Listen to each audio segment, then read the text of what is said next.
wrestler and the guy that his whole identity and his value is based on his ability to perform. And then suddenly there came a point in my time where I wasn't able to perform because of mental health, because of emotional health. I wasn't able to perform. I didn't know who I was. I was completely lost. I had no identity. All right, so it's February 1997, Seattle, Washington. It's cold, it's rainy, it's gray outside. You know how Washington typically is. It was just nasty. And Seattle's just not a very pretty city. The east side of the state's a little bit better, but where I was at, it just wasn't very nice. But the outside wasn't why I was there. I was there because I was competing in the high school wrestling state championship. So if you can picture a stadium full of people, loud, kind of dim inside, spotlights on the mats. It was exactly where I had been working to get for the last 6 years.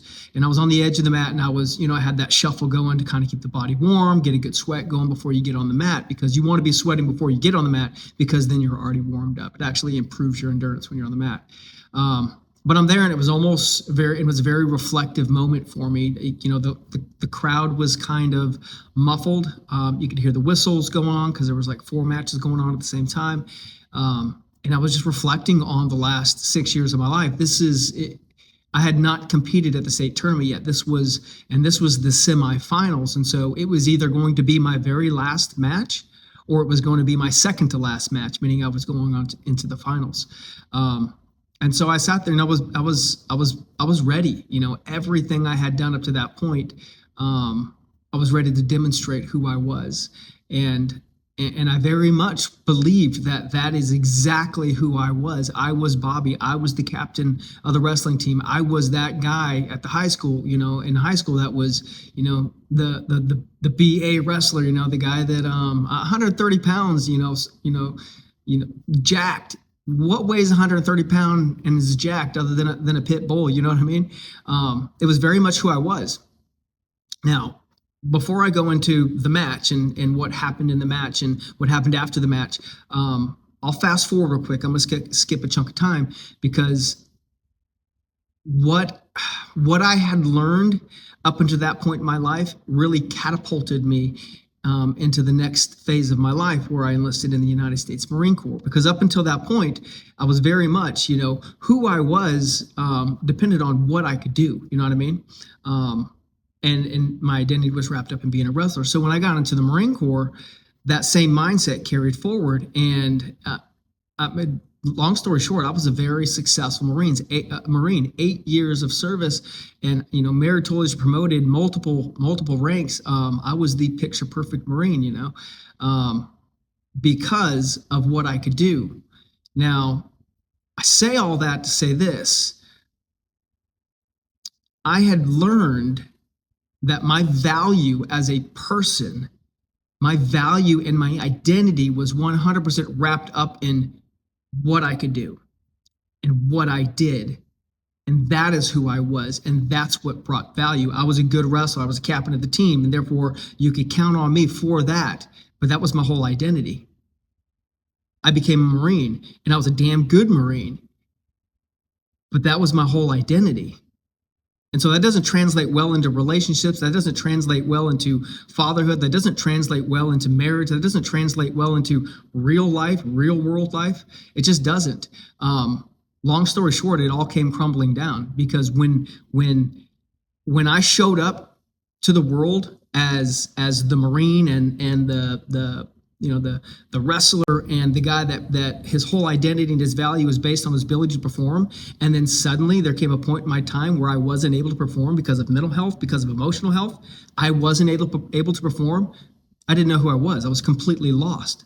I had no identity, because what I identified with was something I could do, but it was not who I was.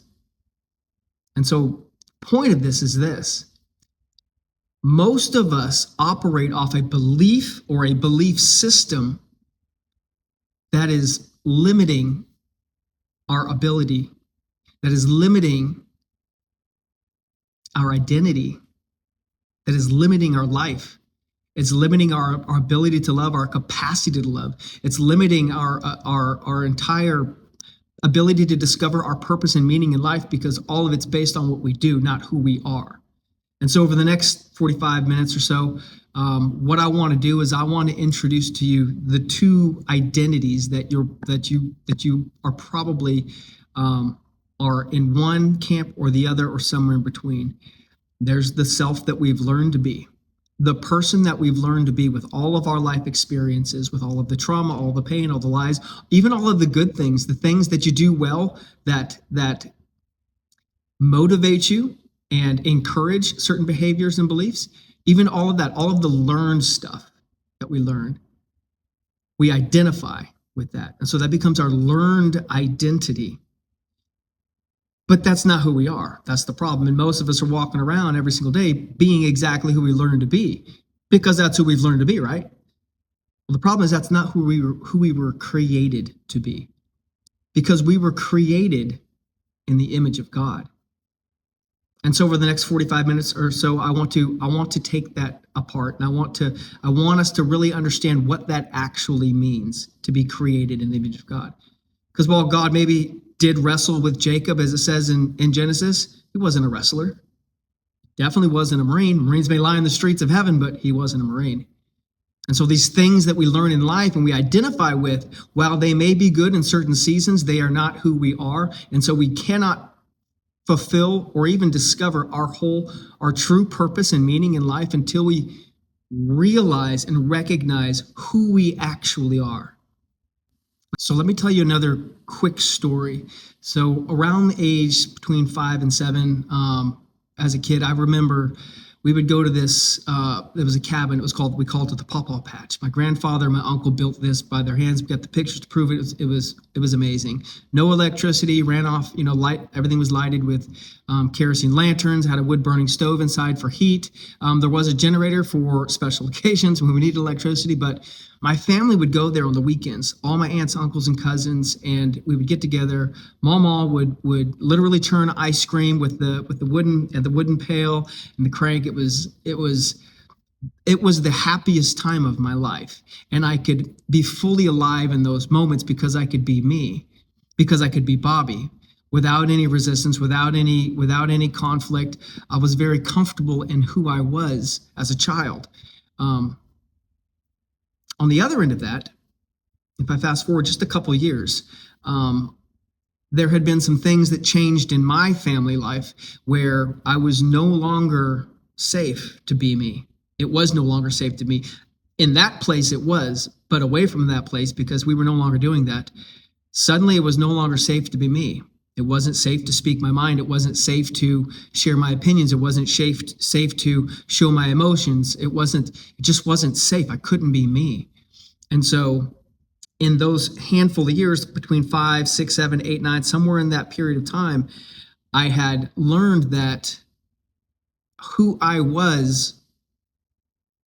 wasn't allowed to be, if that makes sense. I wasn't allowed to be me. And so I quickly learned how to be who I was allowed to be. And that was quiet.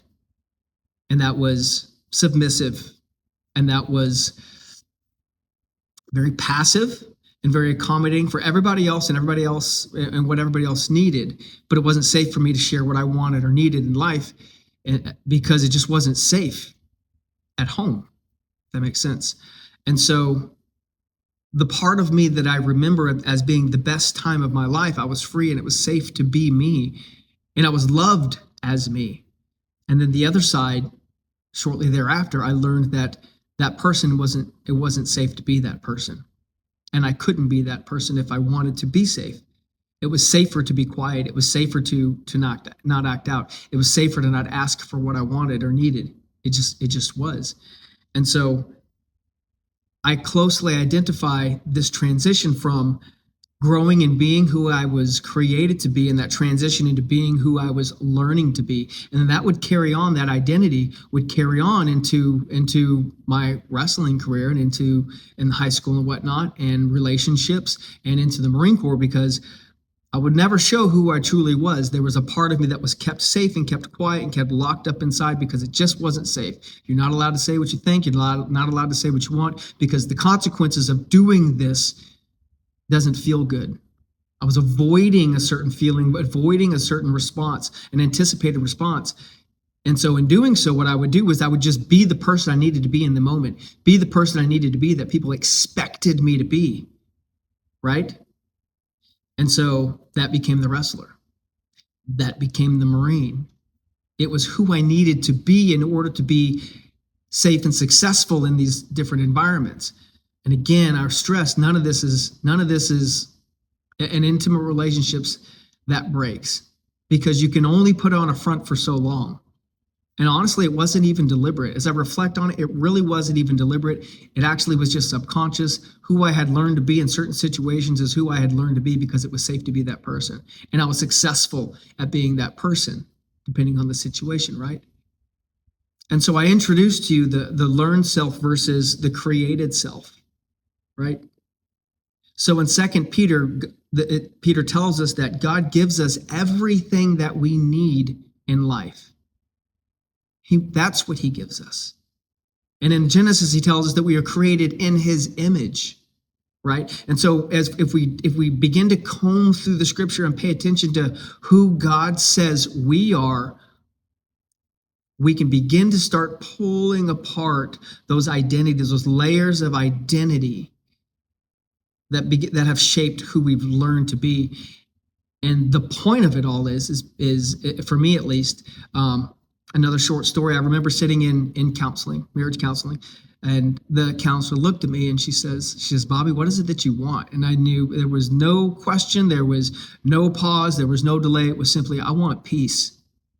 I need peace. But what I thought was conflict outside of me was actually conflict inside of me, creating the conflict outside of me that reinforced the conflict inside of me, if that makes sense. We'll talk about that later on in the video, but the peace that I was seeking was already there. It is the peace that goes beyond understanding, as the scripture tells us. It is the peace that Christ gives us, that is him. That peace that I was seeking was always there. I just couldn't touch it. I couldn't experience it because I didn't know that it was there, and I didn't know that it was actually me. And I say that to say this, it's also you. If you're looking for peace, if you're looking for rest, if you're looking for wholeness, if you're looking for comfort, if you're looking for all of these things and these feelings that we're always searching for on the inside, we're looking out. The problem is we're looking outside for these things and hoping that they will make us feel this way. But the problem is they won't. It has to start on the inside. And it took me a lot of years to come to that conclusion and discover that path. But I have discovered that path. And so what I'm going to continue to do in this video is I'm going to show you the path. But there's a couple things that I still have to teach you. Before that, what I want you to do, I simply want you to close your eyes. I want you to experience this separation of the created self and the learned self. I want you to close your eyes, and I simply want you to take a couple of breaths.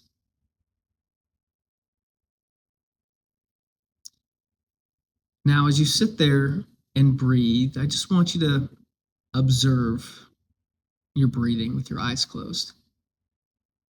Just observe it. I want you to notice your chest rising, and I want you to notice your chest falling. I want you to notice how it feels inside your chest as it rises and falls. I want you to notice how the air feels passing through your nostrils. I want you to pay attention and notice that you're observing these sensations. And the part of you that's observing these sensations is you, is the created self. And I can prove this. I want you to pay it so you're not your body, I'll say that, because if you can sit there with your eyes closed and observe and actually move your awareness around your body, you're not the body. Besides, when you die, what's left behind but the body? But you're still there, no longer in the body. Now, I want you to pay attention to your thoughts. Notice how they come, notice how they go. It's like a flow, right? Much like a river. I want you to think about something that makes you very happy. A memory from a child, a memory from your childhood, a memory from your marriage, maybe, your own children, something that makes you smile on the inside. I want you to think about that. Now, as you think about that, I want you to notice that you're observing those thoughts. And I want you to notice that you're also observing those emotions that you're feeling. Okay? Do you notice that? So if you can observe and notice your body, you can observe and notice your thoughts, and you can observe and notice your emotions. None of them are you. They are part of you. They are a gift for you, but they're not your identity. You are that which is aware of the thoughts, that which is aware of the emotions, and that which is aware of the body and all of its sensations. I like to say that awareness is the sense of the spirit, of your soul, of your created self. All right, go ahead and open up your eyes.